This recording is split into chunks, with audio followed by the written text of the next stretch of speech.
시편 51편은 여러분들이 잘 아시는 것 같이 다윗이 바세바와의 사건, 그리고 바세바의 사건을 통해서 우리아를 또 죽이잖아요.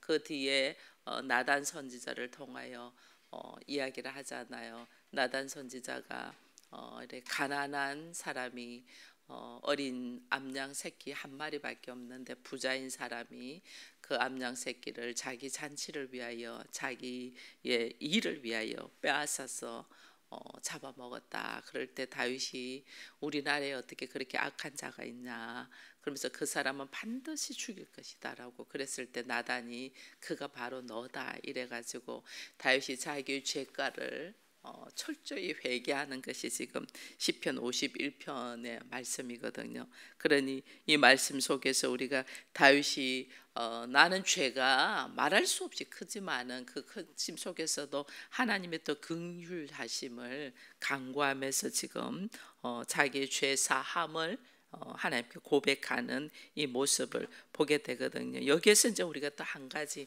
눈여겨봐야 되는 것이 4절에 보면 내가 주께만 범죄하였다라는 이야기를 해요.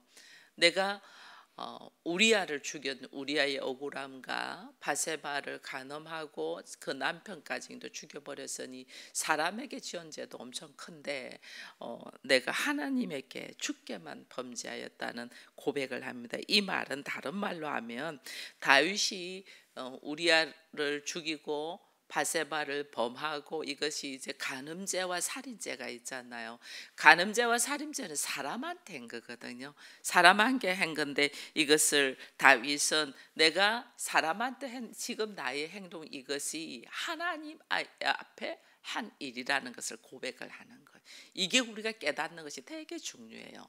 우리가 자그마한 일을 해가지고 사람한테 잘못한 일을 하고 나 스스로의 어떤 행동을 취한 것들이 이게 하나님 앞에 반역죄라는 것은 우리는 생각하지 못해요. 다윗은 이걸 고백했다는 것이 우리와 다른 차이점이에요. 왜 하나님 앞에 하나님 앞에 주께만 범죄하였다 이러면서 주의 목전에 내가 죄를 지었다 이러면서 하나님께 죄를 지었다고 딱 이야기를 하냐면 이게 뭐냐면 하나님의 나라는 하나님의 말씀이 통치되는 나라잖아요. 하나님의 나라는 하나님의 뜻을 이루어가는 것이 하나님의 나라예요. 그래서 우리를 선택하고 우리를 불렀다. 다윗을 선택하고 하나님이 이스라엘을 선택한 중에서 다윗을 선택했잖아요. 다윗을 선택했다는 것은 하나님께서 그가 이 선택받을 만한 어떤 모습이 있었어가 아니고 다윗은 어린 목동이었어요. 사무엘이 이새의 집으로 하나님이 가라고 해서 사무엘이 왔을 때에 기름을 부으려고 할 때에 그 형들한테 다 기름 부으려고 했어요. 형들의 크고 멋있는 모습을. 근데 하나님 전부 다 거절하고 가장 어리고 가장 힘없고 가장 순전한 다윗을 선택했거든. 그 아버지도 그 형도 인정하지 않은 자. 그 아버지도 내한테 막내가 하나 있는데 들에서 양 몰고 있는 막내가 하나 있다. 더 아들 없나 할 때 그렇게 했거든. 그 아이 한번 데리고 와봐라 했는데 그 아이에게 하나님이 기름 부어서 이스라엘의 왕으로 세우지 않나요? 내가 어떤 받을 만한 어떤 것이 있는 게 아니고 하나님이 전적인 은혜로 다윗을 세워서 왕으로 세웠다는 것은 하나님의 나라가 어떤 나라라는 걸 하나님이 선포한 거죠. 하나님 나라는 인간의 어떤 능력이나 재능이나 어떤 가지고 있는 그걸 가지고 하는 게 아니고 아무것도 없는 상태에서 하나님의 전적인 은혜로 부름받아서 왕으로 세워졌는데 다윗은 그러면 그것이 하나님의 나라가 세상적인 나라하고 다르다는 게 딱 나와요.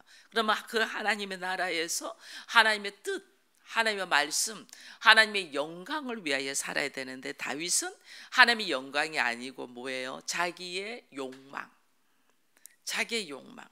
여인에 대한 내려놓지 못한 것이 있잖아요. 자기의 욕망을 채우기 위하여 한 것이 하나님 앞에 하나님의 나라를 파괴하고 개인의 나라를 만들어 가잖아요. 이 개인의 나라를 만들어 간 것이 결국은 이게 뭐냐면 하나님의 나라를 파괴하는 거기 때문에 반역죄다 이래 되는 거예요. 그래서 주께 내가 범죄하였다 이 고백을 하는 거예요. 하나님의 뜻, 하나님의 영광, 하나님의 기쁨이 되게 하지 않냐고. 나의 기쁨, 나의 욕망, 나의 나라를 위하여 했으니 하나님의 나라를 반역하고 내 나라를 세우려고 했잖아요. 이게 실제로는 반역죄다. 여러분, 우리는 우리 삶 속에서도 마찬가지예요. 우리가 범사에 하나님을 인정하면 내 앞에 놓여 있는 모든 일들이, 생각도 안 한 일들이 막 터져 나오잖아요. 그럼 거기서 하나님이 나를 어떻게 훈련시키려고 하시는가를, 하나님의 나라를 딱 봐야 되는데 우리는 그걸 못 봐요. 그걸 안 보고 지금 나의 감정, 나의 기분, 나의 형편, 나의 입장만을 바라보니까 우리가 이것을 거스릴, 하나님의 나라를 거스릴 때가 있어요. 이거는 하나님의 나라를 파괴하는, 다윗이 간음과 살인죄로 하나님 나라를 파괴하고 하나님께 반역죄를 진 것처럼 우리 역시 마찬가지예요. 왜 나한테 이런 일이 생깁니까? 이게 뭐냐면 하나님은 원망죄인 거예요. 하나님 원망하는 거죠. 근데 우리는 하나님을 원망한다고 생각을 안 해요. 하나님께 큰 죄악의 모습을 있는 걸 생각하지 않아요. 그러다 보니 하나님의 나라를 이룰 수가 없죠. 오히려 하나님 나라가 아니고 어떻게 자기의 감정과 자기의 기분으로 걸어가는, 이게 죄라는 거는 생각을 못해요, 우리가. 그래서 우리가 구약에 보면 이 요셉이 그 억울하게 형으로 통해서 노예로 팔려왔잖아요. 그러면 보디발의 집에서 종으로 지금 살고 있어요. 이것만 해도 지금 원망이 뭐 하늘을 찔러도 우리 같으면 뭐 그렇게 하겠죠. 어떻게 나한테 이럴 수가 있어요, 형들이. 그리고 어떻게 내가 지금 이 자리에 있을 수 있어요. 막 이게 원망스러워서 막 불만이 터져 나와야 되는데 요셉은 그러지 않고 거기서 하나님이 함께한 자로서 자기 맡은 일에 최선을 다하는 거죠. 내 맡은 일을 최선을 다했는데 그때 딱 보디발의 아내가 요셉을 탐해가지고 자기랑 동침하자고 유혹을 하잖아요. 유혹할 때 이 요셉이 한 말이 있어요. 그게 뭐냐면 지금 보디발의 아내하고 자기하고 둘밖에 없어. 둘밖에 없는데 요셉이 뭐냐면 내가 어떻게 하나님 앞에서 득죄하겠느냐, 죄를 얻겠느냐, 이런 이야기라고. 이게 이 모든 상황 속에 하나님이 함께 하시고 하나님의 일하심에 속에 들어가 있다는 걸 요셉이 인정을 하는 거예요. 우리 마찬가지예요.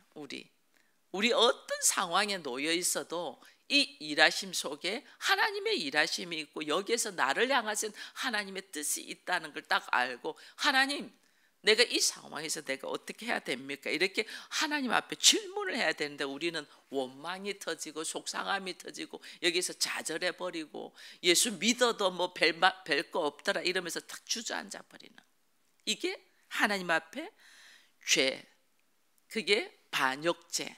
이걸 모르는 거죠. 이걸 모르니까 우리 안에 어떤 일이 있냐면 여기 보니까 5절에 보니까 이런 말이 있어요. 5절 이후에 보니까 내가 죄악 중에 출생하였으며 어머니가 죄 중에서 나를 잉태하였다. 보소서 주께서 중심이 진실함을 원하시니 내가 지혜를 은밀히 가르치소서 하면서 쭉 이야기를 해요. 그러면서 우설초로 나를 정결하게 되라. 내가 내 죄를 씻어달라, 막 눈같이 희게 해달라, 막 이런 고백들을 해요. 이게 뭐냐면 우리가 죄를 지으면 이 죄가 기록에 남아요. 이 죄가 기록에 딱 남아 있어요. 사망 가운데 우리 사람들은 죄 가운데 태어났다. 어머니로부터 죄고, 그 내가 태중에 있을 때부터 죄 가운데 태어나서 내 몸에는 죄의 근성이 딱 있잖아요. 그죠? 아담 이후로 모든 사람은 죄의 근성이, 이게 원죄라고 하잖아요. 우리가 이 하나님을 버리고 하나님 형상이 파괴되고 내한테는 죄의 기록이 딱 남아요. 그래서 다 죄인이라 태어난 모든 사람은 한번 태어나면 다 죽는 것이, 왜 그러냐면 죄가 우리한테 기록으로 딱 남아있기 때문에 그래요. 여러분, 우리가 이걸 잘 몰라요. 내가 말 안 하면 아무도 모르겠지, 내가 숨기면 이 죄는 없는 것처럼 착각을 해요. 나는 인식도 안 되는데 내 몸 안에 죄가 내 온몸을 다 기록하고 있다니까요. 그러니까 우리 안에서 선악의 지식으로 자기 중심으로 꽉 뭉쳐있는, 이거 내가 아무리 털쳐내려도 안 털어져. 아무리 내 중심적으로 생각하지 않으려도 안 돼. 전부 다 바라보는 게 자기 중심. 이게 뭐냐면 죄가 내 온몸을 기록하고 있다는 거. 이거 내가 여기서 벗어나려고 몸부림쳐도 못 벗어나요. 그래서 모든 사람이 죽음에서 놓이고 싶어도 이것에서 벗어날 수가 없잖아요. 이게 어디에서 죄를 완전히 씻어버리고 죄에서 건짐을 받을 수 있냐면 이것이 그래서 하나님이 예수 그리스도밖에 없다는 거예요. 예수 그리스도 십자가의 사건 외에는 우리를 죄에서 노임 받을 수 있는 어떤 것도 없는 거예요. 그래서 하나님이 직접 인간의 몸으로 오셔서 십자가를 통하여 그 피 흘림의 은혜를 내가 받아들일 때 내 죄가 보혈로 씻어지는 거지, 그 이전에는 어떤 죄도 나한테서 지워지지 않아요. 이걸 우리가 딱 알고 나면 하나님의 은혜와 그리스도의 십자가의 사건이 나한테 얼마나 중요한 걸 딱 알게 되거든요.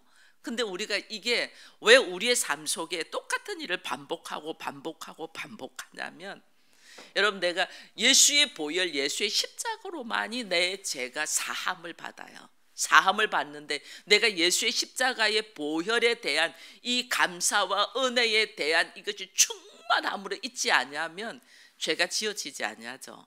그죠? 그래서 우리의 환경 속에서 똑같은 일들이 계속 반복적으로 일어나요. 이 한 가지 일 좀 해결된다면 더 큰 일이 또 터지고, 이 한 가지 일 더 끝난다면 더 큰 일이 터지는 이유가 이게 뭐냐면, 나도 그리스도의 십자가의 사건을 내가 완전하게 받아들이지 않으면 하나님이 나의 죄의 모습의 사함이 완전하지가 않는 거예요. 그냥 그대로 남아있어. 그래서 똑같은 일이 계속해서 반복되면서 나로 하여금 너 지금 예수의 십자가의 보혈로 나는 아무것도, 내가 아무리 노력해도 내가 죄에서 벗어날 수가 없는 죄인이라는 것을 딱 인식하고, 그래서 하나님 나로 하여금 그리스도의 보혈로 나로 하여금 이 죄에서 노임받게 하고 자유하게 했군요. 이것이 내 안에 철저하게 딱 와져야지 그 다음에는 죄의 모습에서 내가 반복되게 일어나지가 않아요. 하나님의 은혜, 하나님의 일하심을 내가 무시하고 있는데 나의 죄의 값이 그것이 사해지겠어요? 안 돼요. 그대로 있어요. 그래서 여기서 자유하려면 내가 철저하게 그리스도의 보혈, 십자가의 사건이 나한테 어떤 일에 있냐는 것을 이걸 받아들여야 돼요. 그래서 골로새서 2장에 보면 우리를 거슬려 분리하게 하는 법 조문에 쓴 증거, 이렇게 돼 있어요.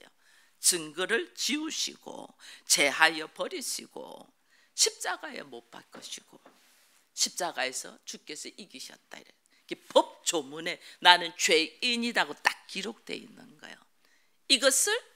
이것을 제하고 없애려면, 여러분, 우리가 이렇게 대출을 받습니다. 집을 살 때 대출 받으면 건저당권하고 딱 설정돼 있잖아요. 그죠? 금액이 얼마? 1억이면 1억. 나는 1억을 빌렸는데 1억 2,500만 원, 1억 3천만 원이 딱 적혀 있어요. 몇 프로를 더 올려서 올려놔요. 그것을 기록된 그 기록을 우리가 삭제하고 지우려면 어떻게 해요? 그만큼의 돈을 지불해서 그다음에 그 지우는 비용까지 다 내갖고 삭제하잖아요. 그죠? 그래서 삭제해도 그 기록은 남아있어. 언제 얼마 했다가 그다음에 몇 날 며칠 날 그걸 변상했다. 이것이 다 기록에 남아있는데 하나님의 법 조문에 죄인의 모습이 딱 기록되어 있는 거예요. 이 기록되어 있는 거 어떤 것도 사할 수가 없어. 지울 수가 없어. 뭘로 지우냐? 예수의 보혈로, 예수의 십자가로. 근데 내가 예수의 보혈, 예수의 십자가의 사건을 내가 여기에 대한 인식이 없어. 이거 지워져? 안 지워져? 안 지워지니까 똑같은 일이 또 반복. 나는 왜 내 인생에 평생에 이런 일이 반복될까? 왜? 예수의 십자가의 사건으로 이걸 딱 지워야 되는데 이걸 안 지우니까. 내 안에 예수의 십자가의 사건이 내 안에 철저하게 은혜로 하나님의 긍휼하심으로 이것을 딱 감사함으로 살아야 되는데 이게 없으니까 그거 나 듣기는 들었어. 알기는 알아. 근데 내 안에 이것이 나의 인격의 변화를 일으킬 만큼이 없으니까 계속해서 그것이 남아있으니까 어떻게? 하나님 나를 살리기 위하여 그리스도의 십자가의 사건이 너에게 어떤 역사인가를 깨닫게 하기 위해 똑같은 일이 계속 반복되는 거예요. 계속 반복. 나는 좀 한숨 돌려나면 더 큰 일로 또 반복 또 반복. 왜 이 일이 똑같이 반복되냐? 내가 끊지 못한, 이 끊지 못하는 것이 어디에서 오냐? 끊을 수 있는 유일한 방법은, 내가 거기서 자유하고 구원받을 수 있는 유일한 방법은 다른 이름은 주지 않았다. 오직 예수 그리스도랬잖아요. 예수 그리스도의 십자가의 사건이 내 안에 얼마나 와닿냐는 거예요. 이 사건이 내 안에 탁 와닿아야지 나에게 계속해서 일어나는 일의 모습이 사함을 받는 거예요. 지금 다윗이 그 고백을 하는 거예요. 태중에서부터, 엄마의 태중에서부터, 내가 출생하면서부터 내가 죄악 중에 태어났다. 이거는 내가 어떻게 할 수 없다는 거예요. 내가 거기서 벗어날 수 있는 방법이 하나도 없다 그 말이에요. 어린아이 때부터, 태중에서부터 생겼는데 이게 원초적인 문제이기 때문에 내가 해결할 수 없는 거예요.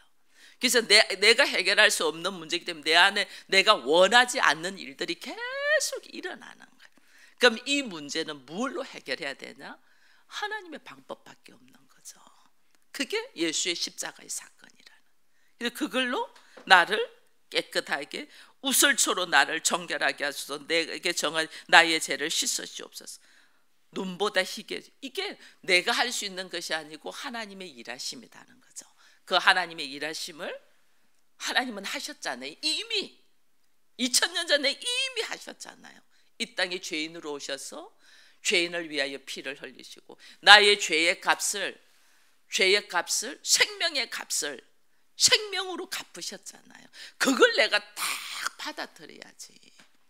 나의 생명의 값을 생명으로 갚으신 걸 딱 받아들일 때, 그리스도의 십자가의 사건이 나한테 전폭적으로 은혜인 것을 딱 받아들일 때 내 안에 일어나는 일들을 예수의 이름으로 다 해결할 수 있는 거예요. 내 안에 이 믿음이 없으니까 계속해서 반복적으로 나는 하나님께서 나의 어리석은 죄의 모습으로 이것을 밝히 덜쳐내기 위하여 밝히 너가 어떤 모습이야라는 걸 보여주기 위해서 똑같은 일들이 계속해서 반복적으로 일어나.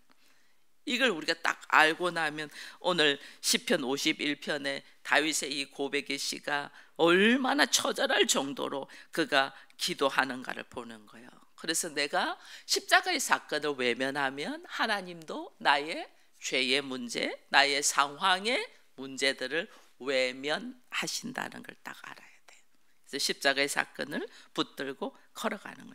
여기서 이제 또 10절 이후에 보니까 그래서 그 다음에 하는 말이 뭐냐면 하나님이여 내 속에 정한 마음을 창조하시고 내 안에 정직한 영을 새롭게 하시고 나를 주 앞에 쫓아내지 마시고 주의 성령을 내게서 거두지 마시고 주의 구원의 즐거움을 내게 회복시켜 달라. 이게요 엄청난 고백이에요. 내가 죄악 속에서 태어나서 내가 지금 왕인데 다윗이 교묘하게 이 바세바의 사건을 엄청나게 미화시켜서 아름답게 사람들에게 선포되어 있거든요. 왜냐하면 내가 바세바를 간음하고 이 간음한 것이 들키지 않게 하기 위하여 그것도 바세바가 그 사건에서 아이를 가졌잖아요. 근데 아이도 나중에 죽게 되고 그러잖아요. 죽고 그 다음에 남편도 죽었잖아요. 바세바한테. 근데 이걸 얼마나 다윗이 미화시켜가지고 나에게 철저하게 순종한 충성된 신하를 가족들을 자기가 책임지는가를 미화시키면서 보였거든요. 남편 죽은 미망인 그리고 자식까지 죽은 이 미망인을 어떻게 하면요 자기가 전부 다 이렇게 품고 받아들이고 아내로 맞이한 거를 굉장히 미화시켜요. 그 사람들은 내가 이렇게 충성하면 나의 가족을, 내 아내를 이렇게 왕이 다 책임져 주시군. 이게 완전 미화되어 있는 거예요. 실제로는 거짓, 살인과 이게 간음과 이게 자기 스스로의 윗선과 거짓을 다윗이 왕으로서 다 덮은 거예요. 덮었는데 나단 선지자가 와서 딱 지적해갖고 이것이 밝히 뒤집어졌잖아요. 밝히 뒤집어지면 일반적인 사람들은 자기의 죄악된 모습이 밝히 뒤집어지면 어떻게 하면 그 사람의 잘못됨을 해가지고 덮으셔서 딱 죽여버리고 자기의 떳떳함을 드러내는데, 다윗은 철저하게 회개로 들어가면서 그의 고백이 나의 어리석음, 왜냐하면 하나님의 나라를 파괴했잖아요. 자기 나라를 위하여, 자기 기쁨을 위하여 하나님 나라를 파괴했은즉 다시 나로 하여금 내 마음을 새롭게 창조해달라. 재창조. 여러분, 인간이 자기 욕심으로 있으면 하나님 나라가 아니고 세상 나라잖아요. 하나님은 여기서 우리를 구원시키기 위해서 이 땅에 오셔서 십자가를 지셨는데, 우리가 자기 나라를 구하고 있었던 것은 잘못되게 다윗이 다시 하나님의 나라로, 하나님의 백성으로 설 수 있도록 나를 재창조해달라. 우리가 재창조의 역사는 누구를 통해서 일어나냐면 예수 그리스도를 통하여잖아. 그죠? 예수 그리스도를 통하여.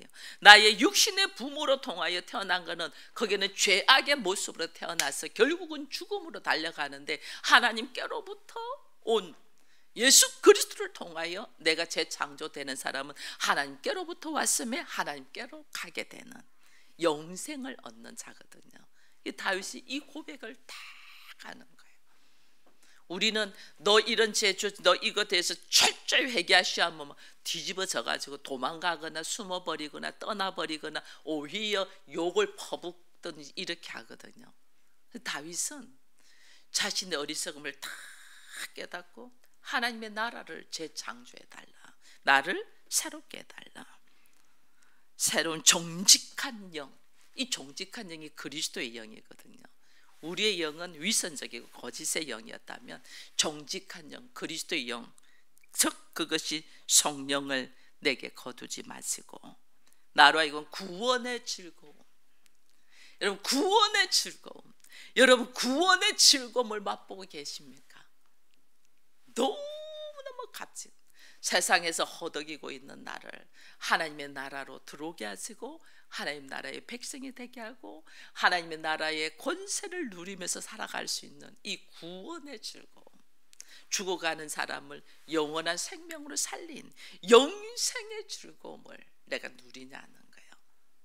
이 영생의 즐거움을 다 누리고 보니 나의 삶의 모습이 나의 육신으로 살고자 하는 것들이 얼마나 어리석고 미련한 걸 다 깨달으니까 그가 나를 새롭게 하시면 나를 구원의 즐거움으로 살아갈 수 있는 이 값어치, 값진 것을 내가 놓치지 않냐고 다시 살아가게 한다면 내가 어떻게 살겠다? 13절에 보니까 그리하면 내가 범죄자에게 주의 도를 가르치시며, 나를 예수 그리스도가 아니고 있을 때의 나와 똑같은 범죄자들, 그들에게 주의 도를, 주의 말씀을 가르치며 죄인들이 주께 돌아오게 하겠다.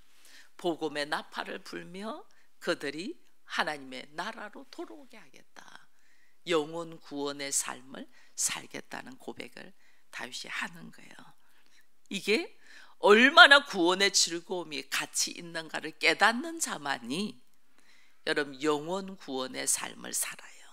내가 지금 누구한테 복음을 제대로 증거하지 못하고 그 영혼 한 명 살리기 위해서 내가 모든 것을 내려놓을 만큼 하지 못한다는 것은 내가 아직 구원의 즐거움이 뭔 줄 모르고 예수 그리스도의 십자가의 사건이 얼마나 값어치 있는가를 내가 아직 인식하지 못하기 때문에 우리가 못하는 거예요. 나를 돌아봐야 돼요. 하나님, 내가 그것을 그리스도의 십자가의 사건이 내가 처절할 만큼 은혜요, 감사요, 구원의 즐거움으로 와 있지 않는다는 것은 나에게 지은 죄의 값이 그대로 하나님 앞에 어떻게 남아있다, 기록이 남아있다. 그래서 똑같은 일의 반복이 연속된다. 똑같은 일의 반복이. 제가 가정에서 우리 장로님이 징그러워할 정도로 죄의 모습을 끝까지 이야기할 때가 있어요. 막 우리 장로님 막 징그러워 죽겠다고 이러잖아요. 그만하라고 이렇게 하는 이유가 있어요. 처절하게 깨달아야만이 다시는 그렇게 안 해요. 처절하게 깨달아. 징글징그러워야지 안 하지. 그죠? 우리 하나님, 여러분, 하나님은 나의 죄의 모습을 그대로 법조문에 기록해 놓고 있다는 거는 내가 예수 믿는다고 방방방 뛰도 이거는 사망으로 가요. 이 법조문에 사함, 죄 씻음이 쫙 지워져야 돼요.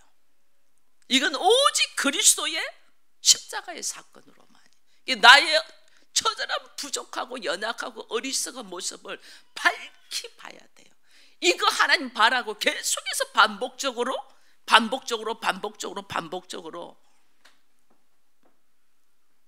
나한테 사건이 일어나는 거예요. 계속 사건이 일어나기를 원하십니까? 아니잖아요. 이제 이런 사건 속에서 좀 내가 자유하고 싶잖아요. 그 자유하는 유일한 방법이 뭐냐? 예수 그리스도의 십자가의 사건이 내 안에 얼마나 와닿아서 여기에 구원의 즐거움으로 내가 춤을 추며 다윗이 고백한 것처럼, 하나님, 내가 이제는 나와 같이 범죄자들, 죄 속에 있는 자들에게 내가 구원의 도를, 복음의 말씀을 전가하며 그들의 영혼을 돌아오는데 내가 사용하겠습니다. 복음의 나팔을 부는 것이 얼마나 가치 있는가를 내가 딱 깨달으면 반복적으로 나한테 이런 사건들이 안 터져요. 내가 아직 이것을 감사하지 못하고 있는 거죠. 감사하지 못하고 있은즉 내 안에 그대로 죄의 모습이 그대로 남아있은즉 똑같은 일이 반복되는 거예요. 반복. 왜 나한테는 항상 이런 일이 있을까? 내가 아직 예수로 통하여 죄사함의 은혜가 분명한 만큼 감사로 있지 아니하다는 거예요. 그래서 오늘 14절 이후에 보니까 그렇게 하잖아요. 하나님이여, 나의 구원의 하나님이여, 피 흘린 죄에서 나를 건지소서. 내 해가 주의 의를 높이 노래한다 하면서 떡하는 말에 17절에 하나님이여, 구하시는 제사는 상한 심령이라. 하나님이여, 상하고 통회하는 마음으로 주께서 멸시하지 아니하시리다. 상하고 통회, 나의 이 삶의 모습이 처절할 만큼 죄의 모습 속에 있으면서 이걸 모르고 내가 여태까지 살아왔군. 이 문제를 하려고 하지 아니하고 내가 뭔가 이 안일하고 나에게 일종의 말하면 그냥 오는 은혜들만 생각하고 있었구나. 이걸 막 처절하게 깨달아야 돼요. 와, 나의 그 작은 행동이 하나님의 나라를 파괴하며 하나님 앞에 반역죄였구나. 이걸 막 처절하게 깨달아야 돼. 이거 깨닫지 않으면 여전히 남아있어서 나는 반복적인 나한테 고통과 고난이 온다는 걸 알아. 이걸 내가 알지 못했구나. 나는 그냥 사람한테 한 행동인 줄 알았더니 이것이 사람한테 한 행동이 아니고 그 넘어서 하나님의 나라를 파괴하고 하나님의 이름을 망령되게 일컫고 하나님의 뜻을 내가 어긴 죄의 모습으로 있었구나. 이걸 막 처절하게 통해야 돼요. 상한 마음, 통해하는 심령. 하나님은 제사를 원하지 않는다. 하나님 왜 제사를 원하지 않겠어요? 우리가 하나님을 경배하며 찬양하기 위해서 하나님이 우리를 창조하셨는데 하나님 찬양하기를 원하죠. 이 찬양이 제사잖아요. 예배잖아요. 찬양하기를 위해서 우리를 지으셨는데 왜 하나님이 제사를 원치 않겠어요? 거짓되고 위선된 마음으로 죄의 모습은 그대로 가지고면서 입술로만 찬양하는 걸 원하지 않는다는 거예요. 내 안에 거짓되고 위선적인 마음으로 하나님의 은혜, 십자가의 사건에 대한 철저한 감사로 있지 않으면서 하나님 나 뭐 해주세요, 하나님 뭐 해주세요 하는 것이 하나님 앞에 거짓되고 위선되고 이게 반역죄로 딱 있다는 거예요. 이 자체를 통회하며 이 자체를 상한 심령으로 하나님 하나님, 내가 죄인이었습니다. 하나님, 내가 정말 어리석었습니다. 티끌과 같은 존재가 하나님의 자리에서 판단하고 정죄하며 이렇게 살았군요. 이걸 철저하게 통회하는, 그 통회하는 마음이 하나님을 올려드리고 경배하고, 그리고 주의 십자가의 사건이 얼마나 감사한 걸 다 깨닫고 이 은혜에 감사하여 입을 안 열 수가 없죠. 지금 저 사람이 죄의 모습에서 죽어가는 것이 보이는데 어떻게 그를 안 건질 수가 있어요? 자기 시간, 자기 생각, 자기 계산 다 하면서 할 수 있어요. 그는 내가 그 은혜를 모른다는 거예요. 은혜를, 그 구원의 즐거움, 이것이 뭔가를 우리가 깨달으면서 오늘 우리 앞에 덧없이 값없는 이 은혜 앞에, 베풀어 주신 하나님의 은혜 앞에 깨어진 마음으로 우리가 경험되며 기도해 가는 우리가 되기를 축원드립니다.